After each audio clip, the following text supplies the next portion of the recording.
this video we're going to set up for precisely laser engraving some designs onto a photo frame. The first thing you need to do is measure the photo frame inside sizes, both horizontal and vertically, and the outside sizes horizontally and vertically. And then we're going to draw those into Lightburn. Now I've pre-measured mine, 180 millimeters times 130 millimeters.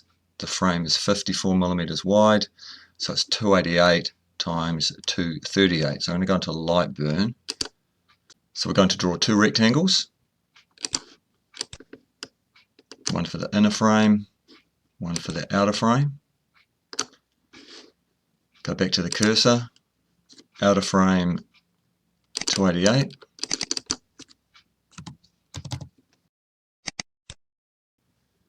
.238. You have to make sure that this padlock is unlocked. Inner frame 180 by 130. So those are our two frames. We want them to be centered, so select them both and click on the bullseye. Now that only moved a little bit, but now that is correct. Now I'm going to do most of my artwork that I'm going to put in there in black, so I'm going to change this to blue. I'm going to change the powers and speeds now. I'm going to change the speed to 100 millimeters a second. And the max power to 2%. Now I've done that so that it's going to laser engrave for and be able to track around the frame, but it's not actually going to have an output that actually does anything. Right, now we're going to put some artwork on the frame. I have a whole lot of images that I've pre-selected. I'm only going to use a few of them, but I'm based on braided rivers in Canterbury, like the Waimakariri, Southern Alps, mountain ranges. I've got some sea silhouettes representing the ocean, and also a snapper representing fish. Had a few holidays in the Marlborough Sounds when I was a boy, and I grew up in Canterbury in New Zealand. Also got the kiwi and the silver fern, iconic New Zealand symbols. Right, Lightburn.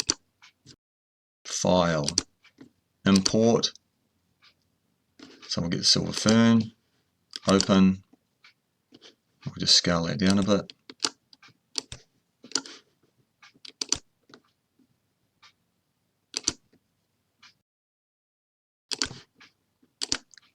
Kiwi.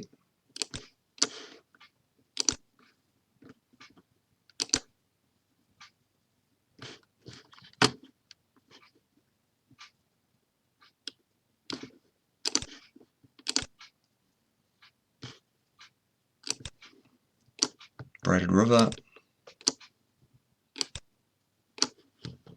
Change it to black.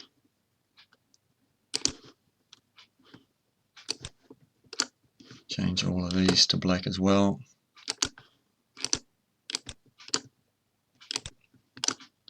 Now the next thing I'm going to do is do an image trace on all of them. So right mouse click, trace image. You can fade the image so you can see what you're going to get, which is a purple line. Okay. Drag that to the side, delete that one. So I'm going to go ahead and do all of these the same way, and then I'm going to come back to you. On to my last one, trace image. Okay. Delete. Now all of these images need potentially a bit of tidying up, and delete things that you don't need. For instance, on this silver fern, first I have to ungroup it because I want to get rid of the outer border. Click on the outer border, delete the waves, ungroup. I'm just going to select this one here, delete the rest.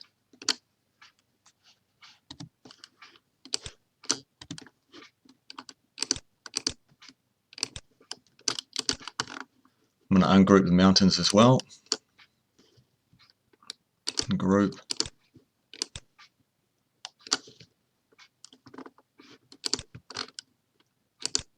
separate the different versions, then I can see which is the best one that I'm going to keep of these silhouettes. Just going to change this to fill and line. So everything looks pretty good.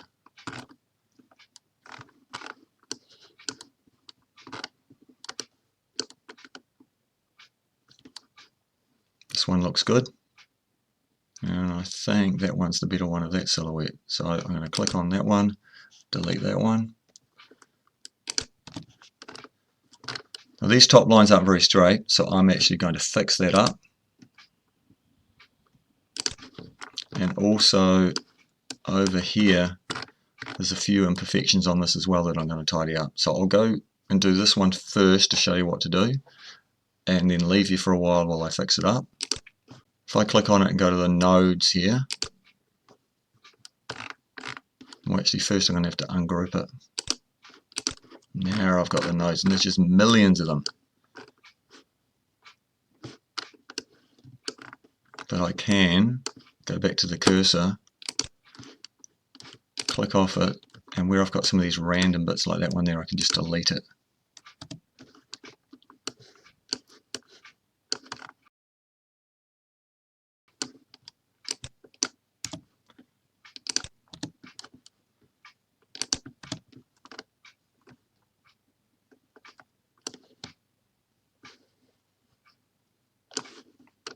If I want to tidy something up like this one here, I just go to the nodes and I can manipulate it. I could press D for deleting that node on the keyboard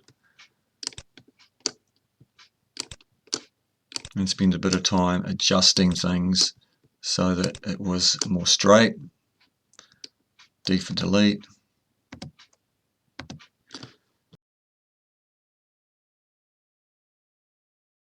That's up to you how detailed. This is going to be quite small, so I'm not going to worry about doing a whole heap of that. Click off it. I'm going to group it again. And that one's pretty much ready. And then over here I'm going to do the mountain range, and instead of these lines here at the top and the side that are all a bit wonky, I'm going to straighten them up. So I'm going to go to my nodes, zoom in, hover over D here for delete this line to get rid of that section.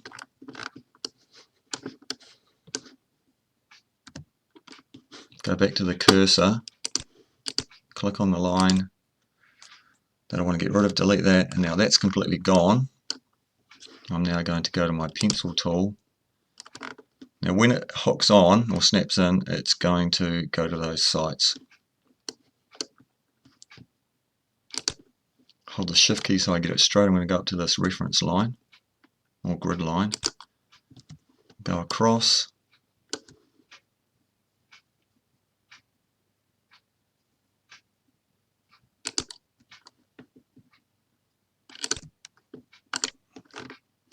go to the, or click on it, mistake, go to the cursor, click on it, nodes, and I have to snap these in because it's not connected.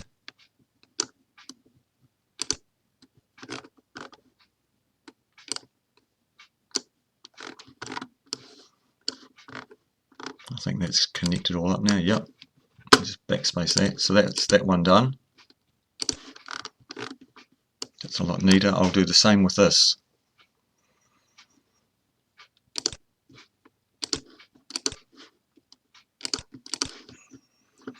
Right, I've done both of those. To check if I've filled it in properly, I will go to fill and line, and yep, she's looking really good. Now, I'm going to put the images on the frame and create some interlocking designs to make it a little bit more abstract. Just going to rotate this around.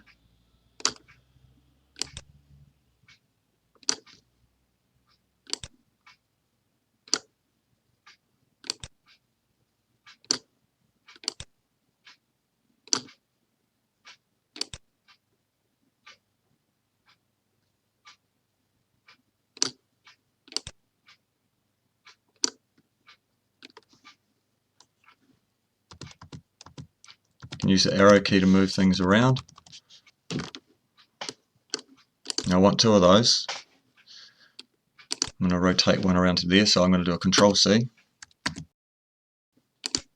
Wherever the cursor is here, Control V. Now I could rotate this, but I'm going to use these tools up here.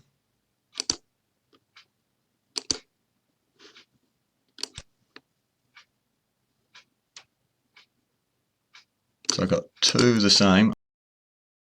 Now we're going to take our positive and negative silhouettes of the mountain range and we're going to blend them in with our braided river. Now what we should be doing, if I want to do it sort of technically correct, is to have the mountain range in this position because that's where the braided river is starting from. It's coming from the mountains. But I think I'm going to put them the opposite way around just so that it's more artistic. It's going to use the functions of the Boolean and the weld a lot better, and it's going to, in my opinion, look better than if they were over here. But that's for you to experiment and muck around and have a go. So I'm going to put that one in there, zoom in, just going to increase the size a little bit.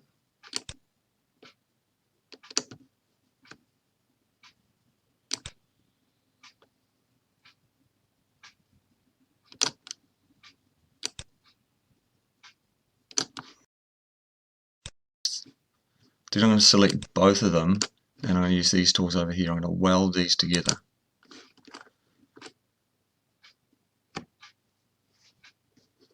I'm just going to undo that.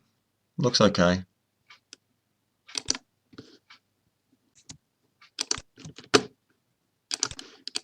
Okay, I'm happy with that. Just reposition it slightly. I'm going to do the same here with this one, but use this mountain range, the opposite. So we've got a negative mountain range there and a positive mountain range here, and chuck that into there and do the same process.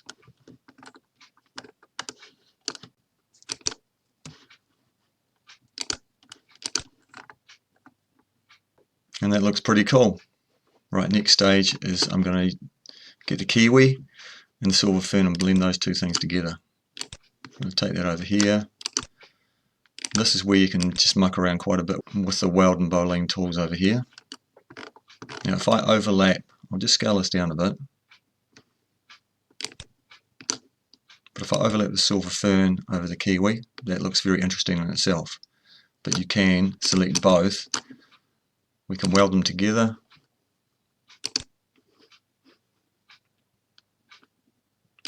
We can cut sections out with this Boolean.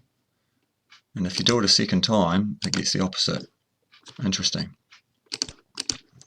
But I'm going to weld these together. But first, I'm going to do a little bit of adjustment on the silver fern and get rid of the stalk there. I'll go to the nodes, change that to line, zoom in, hover over the line, D for delete, go back to the cursor, get rid of the stalk, go to the pencil tool, snaps in, cursor,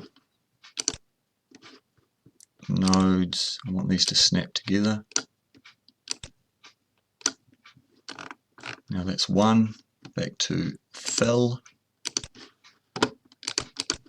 Awesome. I'll get this, and so that we've only got one beak, I can put that sort of in anywhere I want really, but let's put it there but rotate it maybe a little bit so it's a bit similar to the back of the kiwi.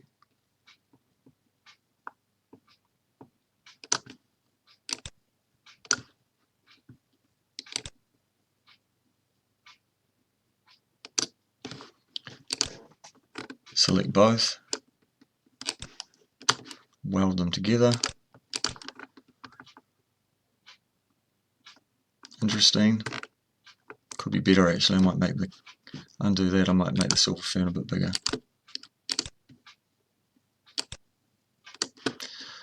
Undo.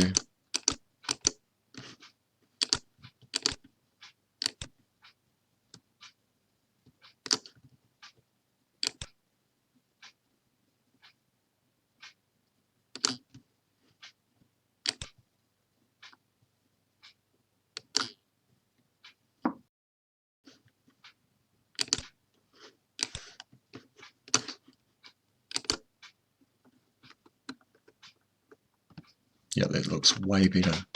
Still see as a silver fern. You can see the kiwi. I'm going to put that up in here.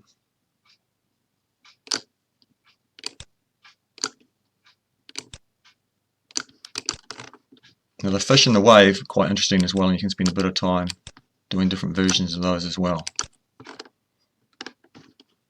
Now, so I can try a few different things. I'm going to copy these a couple of times. Control C, Control V, Control V, Control C, Control V, Control V. So this wave has sort of gone over the other one. You could try different wave combinations like that. You could select them and weld them.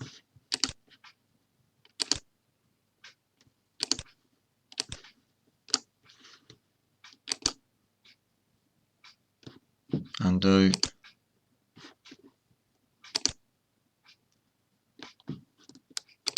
And try different combinations.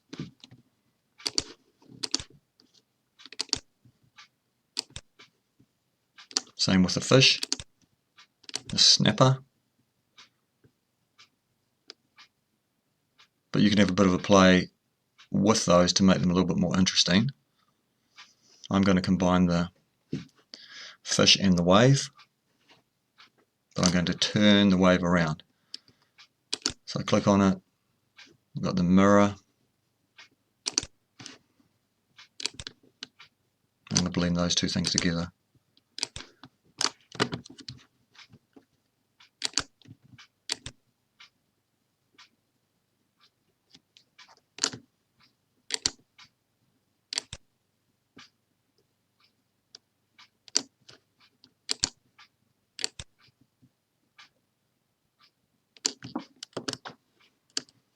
So I could, again, there's a range of things.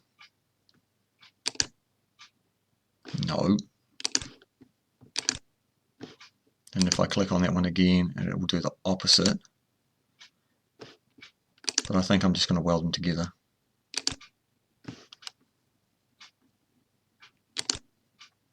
The fish is coming out of the wave. So I'm going to get that, put that into here.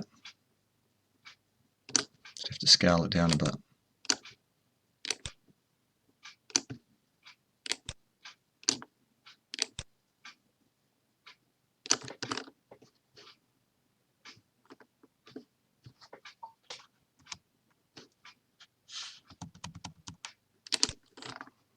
Delete my other stuff.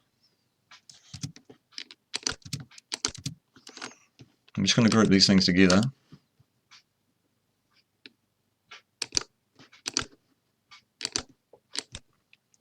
Now this is ready for laser engraving.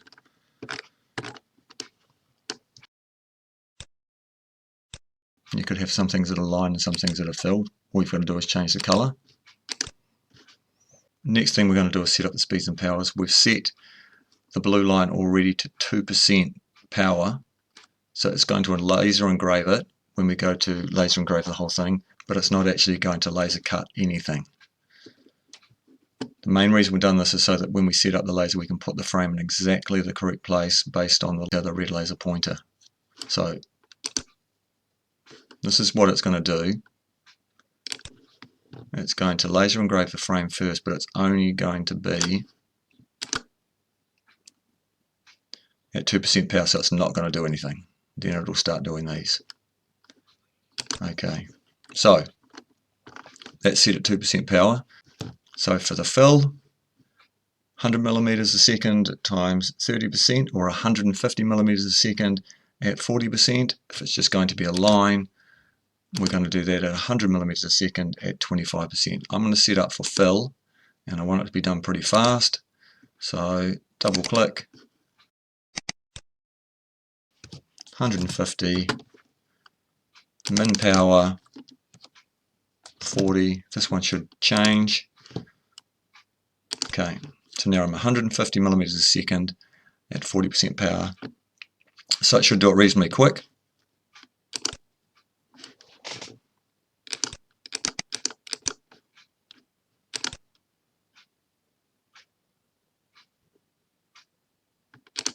Fantastic. So that one is ready to save as an RD file or just to save as an engraving file.